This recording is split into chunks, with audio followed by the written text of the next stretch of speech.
Le 2 juin 1453, sur une place de marché au cœur de la Silésie, 41 hommes, femmes et vieillards juifs furent attachés à des poteaux en bois, entourés de fagots et brûlés vifs devant une foule chrétienne en liesse.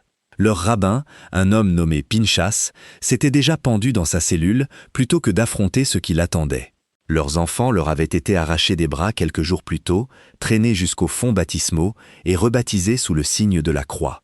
Leurs maisons avaient été saisies, leurs biens vendus aux enchères au profit de la ville, et les dettes que leur devaient les marchands chrétiens de Breslau avaient été discrètement effacées des registres. En l'espace de quelques semaines, tous les Juifs survivants de la ville seraient expulsés, et 2 ans plus tard, l'empereur lui-même signerait un décret interdisant aux Juifs de pénétrer dans les murs de Breslau pendant les 3 siècles suivants. L'homme qui avait mis le feu aux poudres était un frère franciscain italien de 70 ans, vêtu d'une robe brune, venu en tant qu'hôte d'honneur du conseil municipal. Comment Breslau, l'une des cités commerçantes les plus prospères d'Europe centrale, en était-elle arrivée à brûler ses propres habitants sur le bûcher? Et dans quelle mesure ce qui s'est produit était-il vraiment l'œuvre d'un seul prédicateur? Et dans quelle mesure couvait-il, silencieusement, depuis plus de 100 ans? Pour comprendre 1453, il faut remonter dans le temps et commencer par la ville elle-même. Breslau, aujourd'hui connue sous le nom de Wrocław en Pologne, était située sur l'Oder en Silésie, au croisement des grandes voies commerciales reliant la Baltique à la Hongrie et le Saint-Empire romain germanique au royaume de Pologne. C'était une ville de langue allemande, gouvernée par une riche patriciate marchande, fidèle au roi de Bohême et fière de sa réputation grandissante de principal carrefour commercial d'Europe centrale. Au début du XVe siècle, Breslau était devenu prospère. Le sel, le tissu, le cuivre, le cuir, la cire, la fourrure et le grain transitaient chaque jour par ses entrepôts. Ces foires attiraient des négociants venus de Cracovie, de Nuremberg, de Venise et d'ailleurs. Et comme toute cité médiévale florissante, elle abritait en son sein une communauté juive réduite mais indispensable. La présence juive à Breslau était ancienne.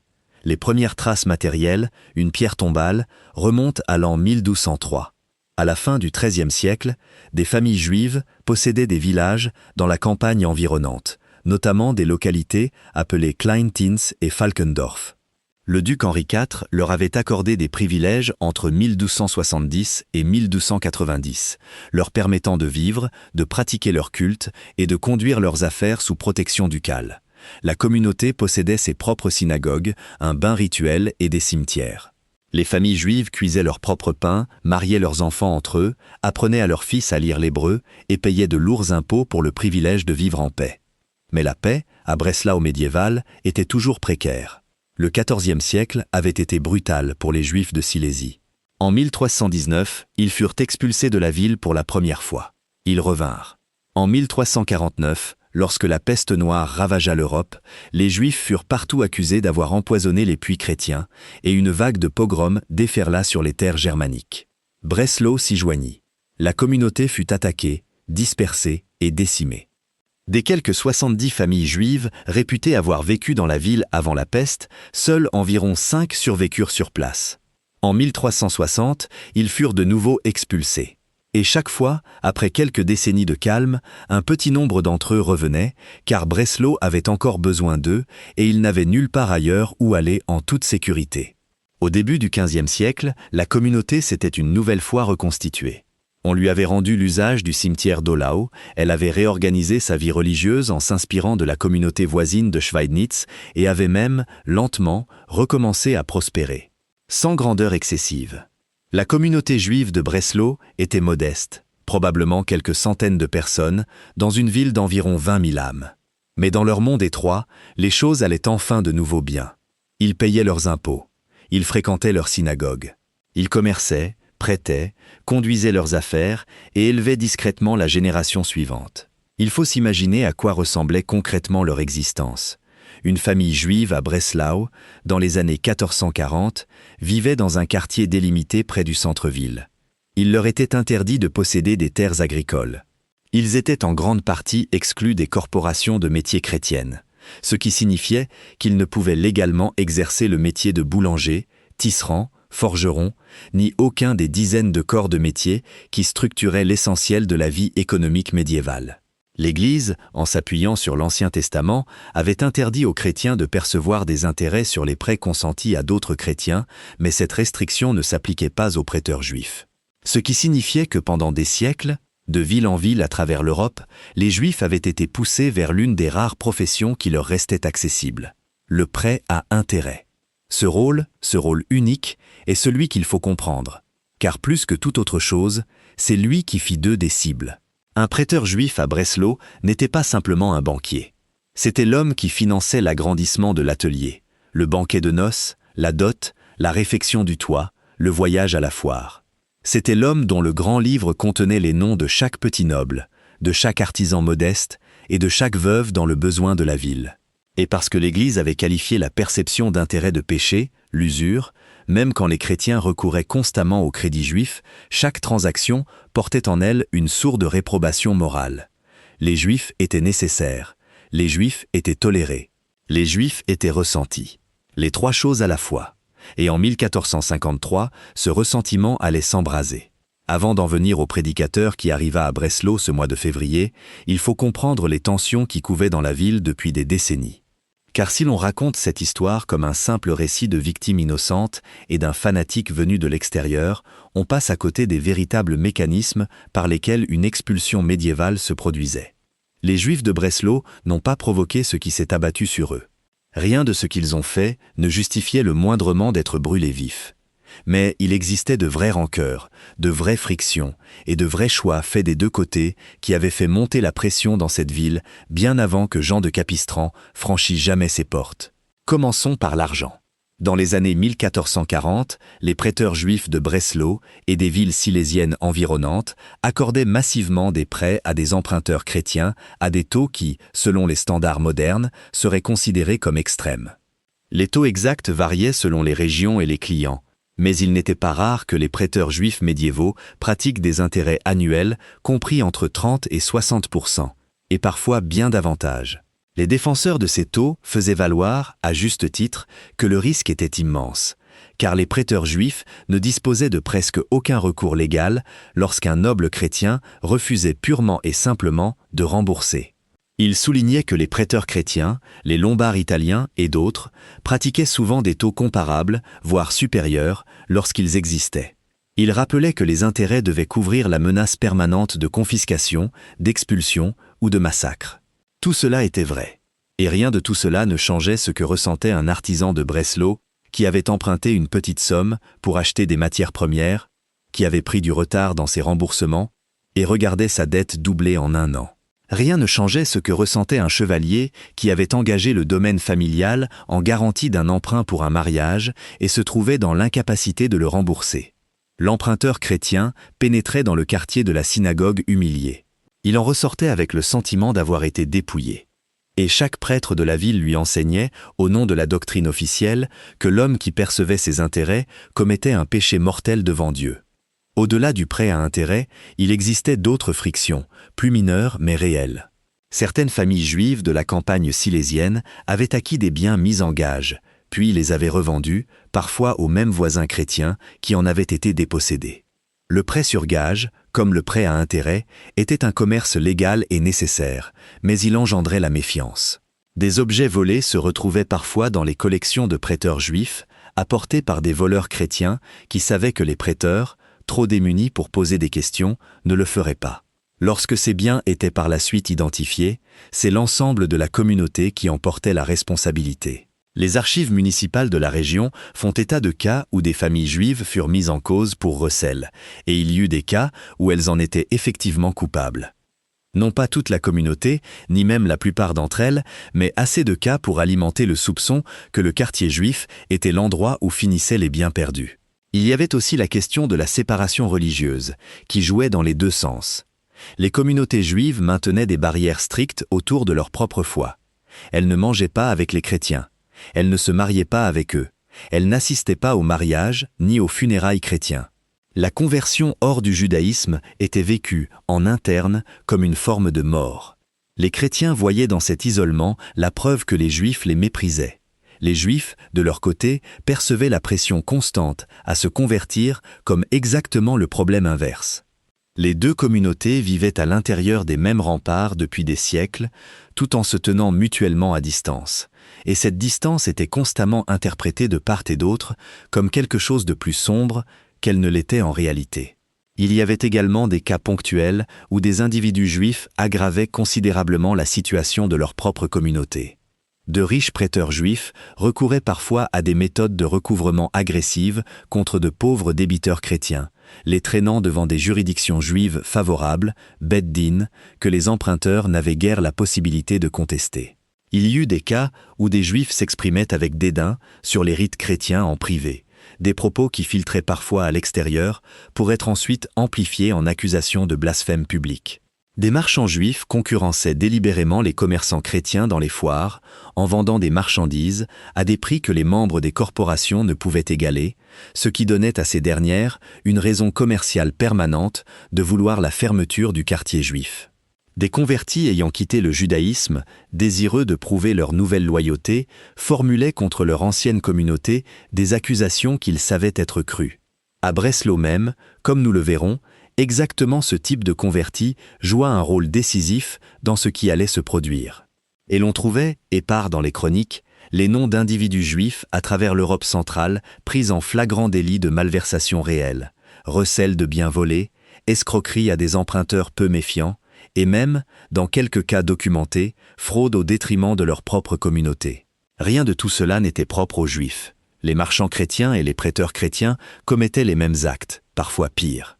Mais la différence était que lorsqu'un chrétien agissait ainsi, il était un mauvais chrétien.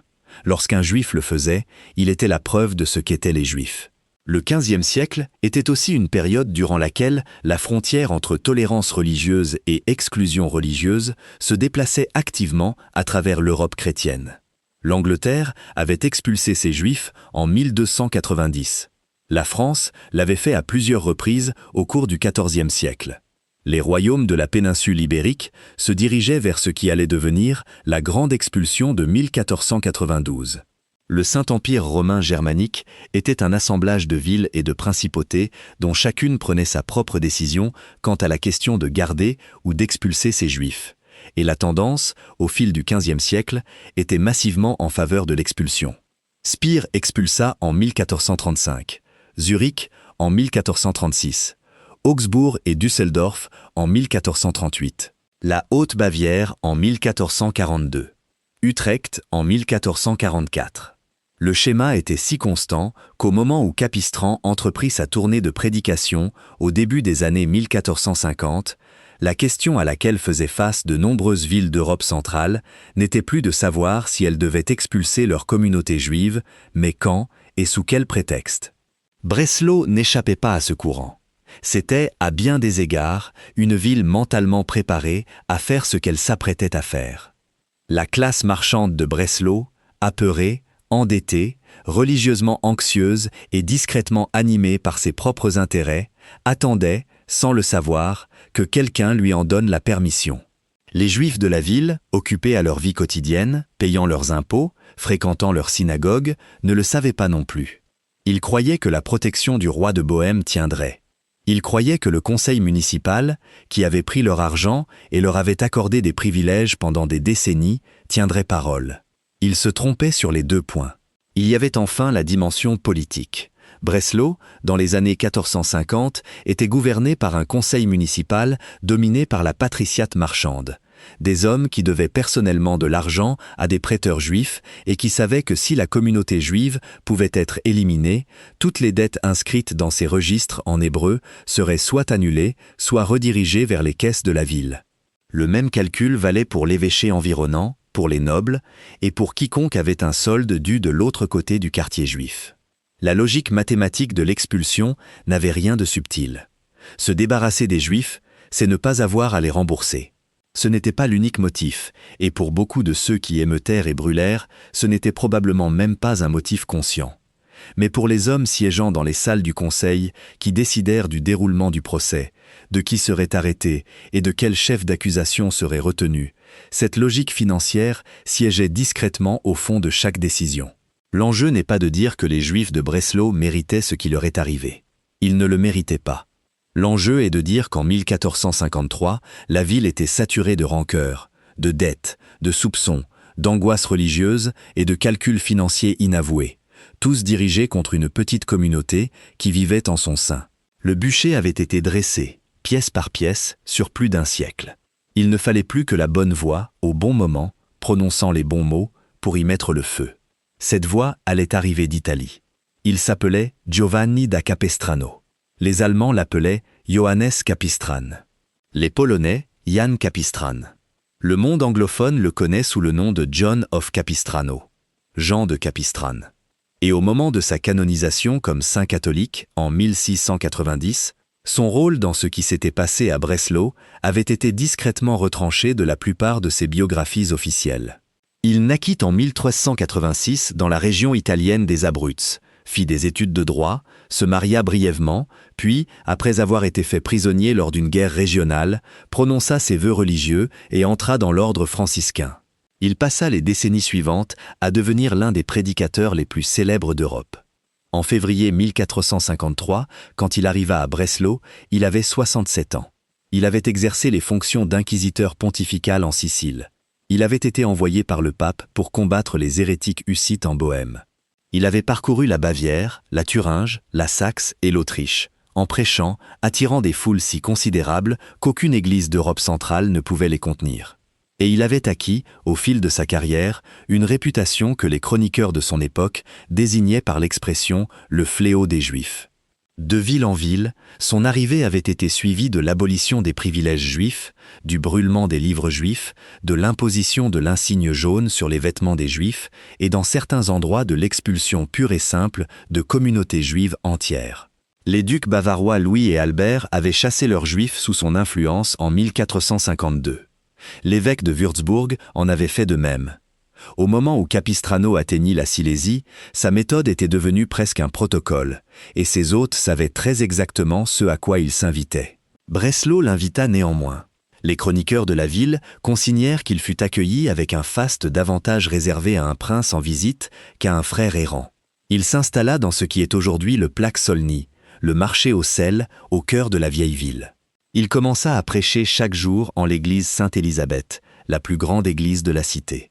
Et quand les foules devinrent trop nombreuses pour tenir à l'intérieur de l'église, il grimpa jusqu'à une fenêtre de son logis, donnant sur la place du marché, et prêcha de là aux foules rassemblées en plein air. Ses sermons ne portaient pas, au début, principalement sur les Juifs. Il traitait de la richesse, de la vanité et de l'attachement aux biens de ce monde. Il s'en prenait aux bourgeois de Breslau pour leurs chaînes d'or, leurs robes de soie, leurs bons vins, leurs cartes à jouer et leurs dés. Il leur annonça que les Turcs venaient de prendre Constantinople, tombés aux mains des armées de Mehmed II en mai de cette même année, et que l'Apocalypse était aux portes. Il leur dit que leur luxe était la raison pour laquelle Dieu châtiait la chrétienté.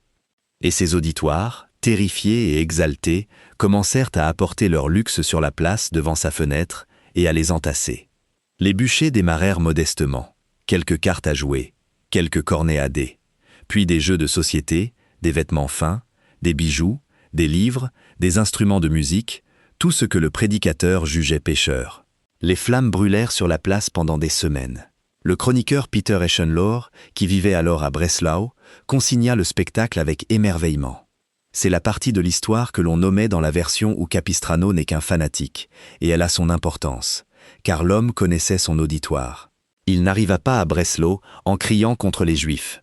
Il arriva en offrant à la population chrétienne effrayée, coupable et aisée de la ville un moyen de se sentir à nouveau dans le droit chemin. Il lui donna un ennemi qui se trouvait à l'intérieur même de ses foyers. La robe de soie, la table de jeu, les souliers neufs. Et une fois qu'il les eut amenés à brûler leurs propres biens sur la place publique, il les avait préparés à brûler d'autres choses encore. Le tournant, lorsqu'il survint, fut presque anodin. Capistrano avait passé des années à élaborer ce que les historiens appellent aujourd'hui le modèle du sermon anti-juif. Dans sa théologie, les Juifs n'étaient pas simplement une minorité religieuse en désaccord avec le christianisme.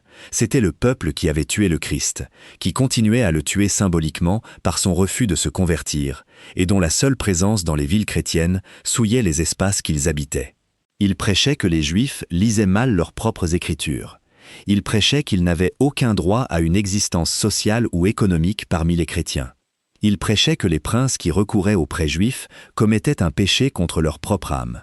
Et il prêchait, avec une insistance particulière, que les Juifs devaient être expulsés de chaque ville chrétienne au nom d'une hygiène religieuse élémentaire. Ses auditoires s'en repaissaient. En mars 1453, les bûchers du marché aux sels brûlaient depuis des semaines, les foules grossissaient chaque jour, et la ville était en proie à un réveil religieux sans précédent de mémoire d'hommes. Et dans le quartier juif, à quelques rues de là, une petite communauté de marchands et de prêteurs vaquait à ses affaires, acquittait ses impôts, ouvrait ses boutiques et s'efforçait de ne pas prêter trop d'attention à ce qui se criait sur la place. Elle n'avait aucune idée de ce qui allait bientôt être dit au sujet d'un homme nommé Meyer et d'un morceau de pain. L'histoire, telle qu'elle fut racontée pour la première fois, était simple. Un paysan venu d'un des villages aux alentours de Breslau entra dans la ville et prétendit qu'un riche juif, nommé Meyer, l'avait payé pour dérober une hostie consacrée dans une église locale. Selon l'accusation, l'hostie, ce petit pain azime que la théologie catholique tenait pour le corps littéral du Christ, avait ensuite été apportée dans le quartier juif, où elle avait été rituellement maltraitée, percée de couteaux, jusqu'à ce que du sang en coule, puis soit jetée au feu, soit dissimulée. Dans certaines versions ultérieures de l'histoire, le nombre fut multiplié. Meyer n'avait pas acheté une seule hostie, mais 9. La profanation n'avait pas été un acte isolé, mais un rituel concerté. Pour comprendre pourquoi cette accusation était mortelle, il faut comprendre ce que signifiait une hostie consacrée dans la théologie catholique du XVe siècle. La doctrine de la transsubstantiation, formellement définie par le 4e concile du Latran en 1215, enseignait que lorsqu'un prêtre consacrait le pain lors de la messe, celui-ci cessait d'être du pain en quelque sens que ce fût. Il devenait, en réalité, le corps du Christ. Percer cette hostie, c'était percer le Christ. La brûler, c'était le crucifier à nouveau. Profaner délibérément une hostie était, aux yeux de chaque chrétien de cette foule, le plus grand crime imaginable contre Dieu. Et l'accusation de profanation d'hostie n'était pas nouvelle. Elle se répandait à travers l'Europe depuis 200 ans, au moment où le nom de Meyer fut évoqué à Breslau. Le premier cas majeur avait eu lieu à Paris en 1290. À partir de là, le schéma s'était répété, de ville en ville, de décennie en décennie. Berlitz en 1298, Sankt Pölten en 1306, Cracovie en 1325, Prague en 1388, Głogów à moins d'une centaine de kilomètres de Breslau en 1401. Chaque fois, le scénario était presque identique. On disait qu'un juif s'était procuré une hostie, l'avait maltraitée et avait été miraculeusement trahi lorsque le pain s'était mis à saigner ou avait refusé de brûler. Chaque fois, une vague d'arrestations, de tortures et de bûchers s'ensuivait.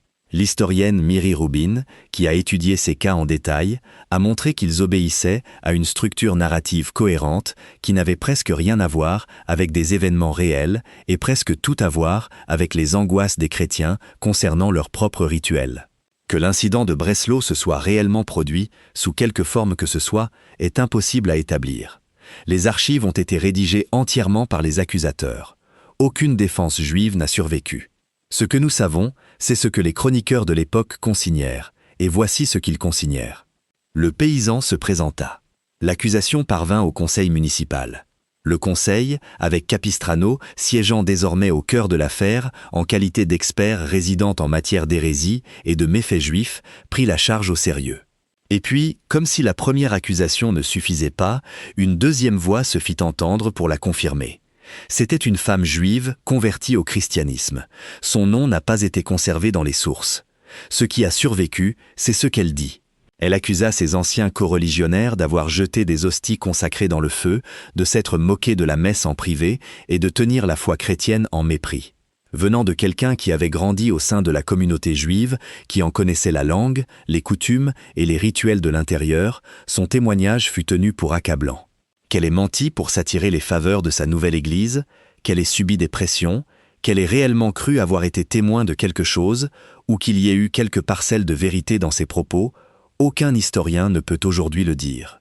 Ce que nous pouvons dire, c'est que ces paroles furent l'étincelle dont le Conseil avait besoin. En quelques jours, les arrestations commencèrent.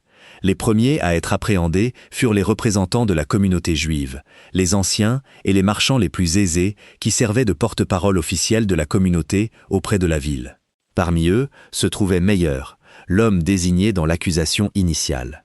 Puis vinrent d'autres arrestations, s'étendant de la direction vers des chefs de famille ordinaires, puis vers des femmes, puis vers des personnes venues des villes silésiennes voisines. Les chroniques consignent qu'au total, 318 Juifs de Breslau et de la région environnante furent finalement emprisonnés. Leurs maisons furent scellées.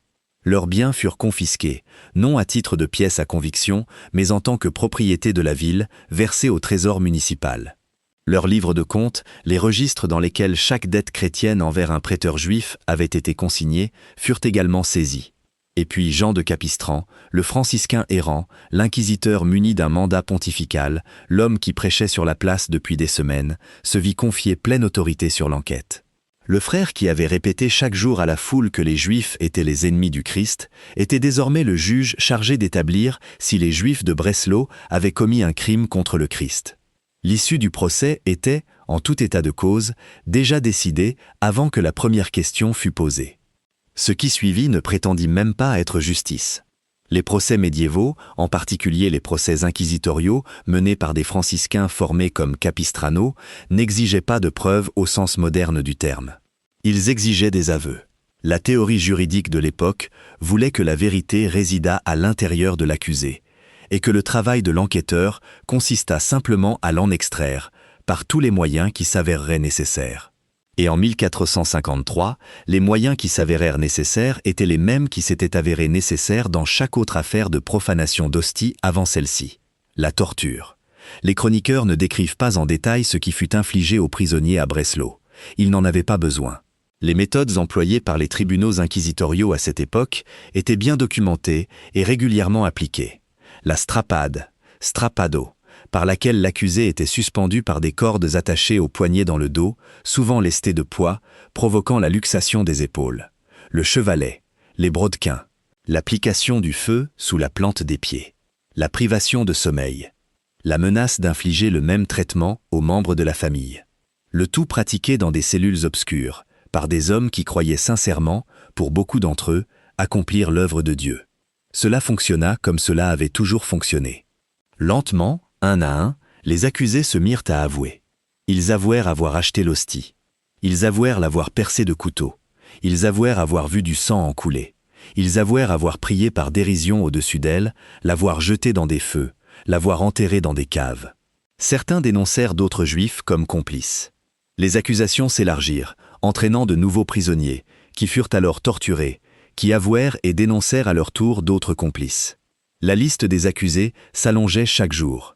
Dans les cellules, un rabbin nommé Pinchas comprit ce qui se passait. Il comprit que, quoi qu'il dît, il allait être mis à mort. Il comprit que tout ce qu'il avouerait sous la torture serait utilisé pour condamner davantage de membres de sa communauté. Et il comprit qu'il avait un choix que les autres n'avaient pas, car il n'avait pas encore été conduit à la chambre de torture. Selon les chroniqueurs juifs qui consignèrent par la suite ce qui s'était passé, Pinchas se pendit dans sa cellule. Il utilisa ce qu'il avait sous la main, un morceau de tissu, une ceinture, et mit fin à ses jours selon sa propre volonté. Aux yeux de sa propre tradition, le suicide était interdit, mais cette même tradition reconnaissait depuis longtemps, dans l'amertume, ce que l'on appelait le Kiddush Hashem, la sanctification du nom de Dieu par le martyr, et il avait depuis longtemps été admis que cela s'étendait à ceux qui choisissaient la mort plutôt que d'être contraints à de faux aveux ou à une conversion forcée. D'autres suivirent son exemple dans les jours qui suivirent. Les chroniques font état de plusieurs suicides dans les cellules de la prison de Breslau au printemps 1453. Le procès, tel qu'il fut, se prolongea tout au long du mois d'avril et jusque dans le mois de mai. Capistrano conduisit personnellement de nombreux interrogatoires. Il s'appuya sur ses décennies d'expérience en tant qu'inquisiteur, sa maîtrise du droit canon et sa certitude absolue qu'il mettait au jour une conspiration satanique au cœur de la ville qui l'accueillait. Il envoyait des rapports à Rome. Il prêchait, entre les interrogatoires, devant des foules toujours plus nombreuses sur le marché aux sels, disant à la population chrétienne de Breslau que tout ce dont il l'avait averti, chaque mot, était désormais prouvé à l'intérieur des propres cachots de la ville. Les bûchers continuaient de brûler sur la place. Pendant ce temps, le conseil municipal se heurtait à un problème de procédure. Breslau était une ville royale sous la couronne de Bohême, et le roi de Bohême à ce moment-là était un garçon de 13 ans nommé Ladislas le Posthume, qui régnait également comme roi de Hongrie et était le souverain dynastique dont Capistrano avait besoin pour autoriser formellement les exécutions. L'affaire fut transmise à la cour du jeune roi pour confirmation. Ladislas, conseillé par ses proches et entièrement sous l'influence de la hiérarchie ecclésiastique qui l'entourait, donna son approbation. Les coupables, décida-t-il, seraient brûlés sur le bûcher. Leurs enfants en bas âge, ceux de moins de 7 ans, leur seraient retirés et baptisés dans la foi chrétienne. Les enfants plus âgés, ainsi que les adultes survivants, non condamnés à mort, seraient expulsés de la ville à jamais. Et puis, afin que l'édifice juridique et moral fût complet, le Conseil adopta une décision finale. Toute dette d'un chrétien de Breslau envers un prêteur juif de Breslau était désormais considérée comme nulle et non avenue. Les registres saisis à la synagogue n'étaient plus des pièces à conviction. Ils n'étaient plus que du papier sans valeur. D'un seul coup, tout marchand, tout artisan, tout noble et tout membre du conseil municipal qui avait dû de l'argent à la communauté juive était libéré de l'obligation de rembourser.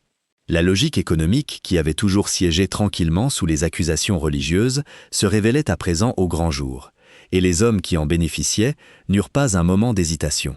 La date des exécutions fut fixée. Les bûchers furent dressés. Les Juifs de Breslau, ceux qui n'avaient pas déjà mis fin à leur jour, furent remontés des cellules où ils avaient été détenus pendant des mois, et conduits, enchaînés, vers la place du marché. Cela se passa le 2e jour de juin, 1453. Les récits diffèrent légèrement sur le nombre exact. La plupart des chroniques contemporaines en font état de 41. Certaines sources juives en mentionnent 40. L'écart vient probablement de la question de savoir si le rabbin qui s'est pendu dans sa cellule est compté parmi les exécutés. Le nombre qui importe est le suivant. Ce matin-là, sur la place du marché de Breslau, 40 ou 41 hommes et femmes furent attachés à des poteaux de bois, devant les mêmes foules qui s'étaient rassemblées pendant des mois pour entendre prêcher Capistrano. Ils furent brûlés vifs. L'exécution médiévale par le feu n'était pas conçue pour être rapide. Le bois était soigneusement empilé, souvent vert, souvent délibérément humide, de sorte que les condamnés mouraient lentement de la fumée et de la chaleur sur une longue période, plutôt que dans un brasier soudain et miséricordieux. La foule regardait. Le clergé récitait des prières. Capistrano, qui avait personnellement dirigé toute l'enquête, était présent lors des exécutions, et l'on rapporte qu'il prêcha au-dessus des corps en feu, exhortant les chrétiens de Breslau qui regardaient avoir dans ce moment un signe de la faveur de Dieu envers la ville. La fumée s'éleva au-dessus des toits pendant des heures. Parmi les condamnés se trouvaient des hommes et des femmes de toutes les conditions de la communauté. De riches marchands qui, quelques semaines à peine auparavant, payaient leurs impôts et comptaient leurs inventaires. Les anciens qui avaient représenté le quartier juif auprès du conseil municipal. Les époux et épouses de chefs de famille qui avaient été arrêtés pour la seule raison d'être apparentés à l'un des premiers accusés. Meyer, le riche prêteur dont le nom était apparu dans la toute première version de l'accusation, se trouvait presque certainement parmi les morts, bien que les chroniqueurs, qui consignèrent les exécutions comme un triomphe de la justice chrétienne, ne prirent pas la peine de dresser la liste des victimes individuelles par leur nom. La composition exacte des 41 est quelque chose que les historiens ont tenté de reconstituer à partir de listes commémoratives juives ultérieures et de références fragmentaires dans la correspondance subsistante, mais aucun relevé complet n'a jamais été établi.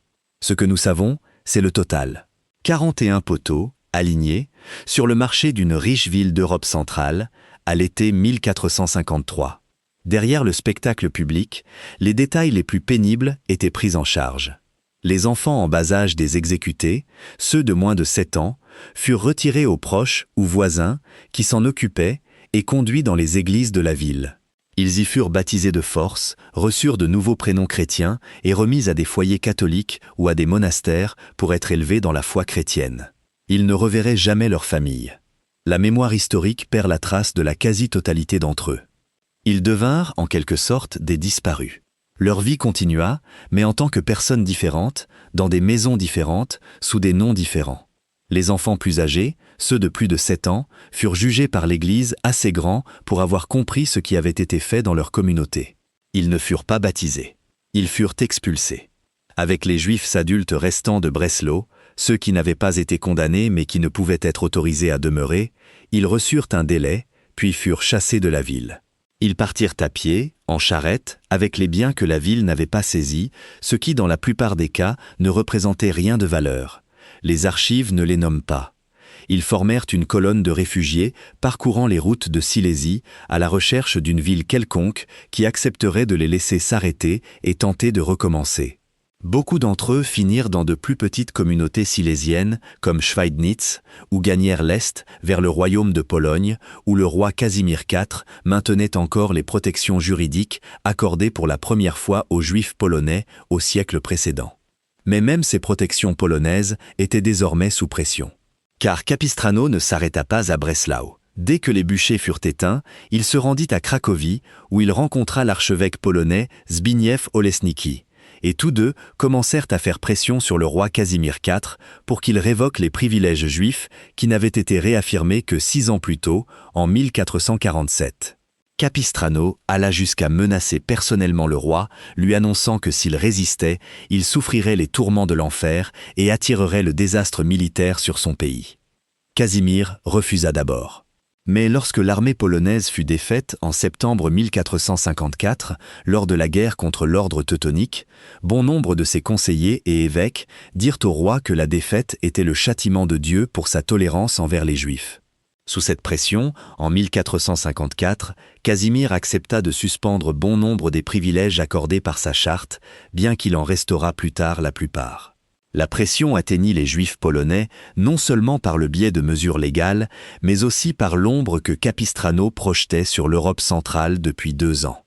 À Breslau, les conséquences des bûchers s'installèrent. Le quartier juif était vide. La synagogue fut confisquée et reconvertie à d'autres usages. Le cimetière juif, dont les pierres tombales remontaient à l'an 1203, fut finalement démoli. Et nombre de ces pierres furent utilisées comme matériaux de construction dans les murailles et les fondations d'églises au fil des siècles qui suivirent. Certaines de ces pierres, dont les inscriptions en hébreu sont encore lisibles, sont encore découvertes aujourd'hui lors de travaux de construction dans le Wrocław moderne. Les bûchers du marché au sel finirent par s'éteindre. La ville reprit ses affaires. Les foires continuèrent. Le commerce du sel, du cuivre et des céréales se poursuivit.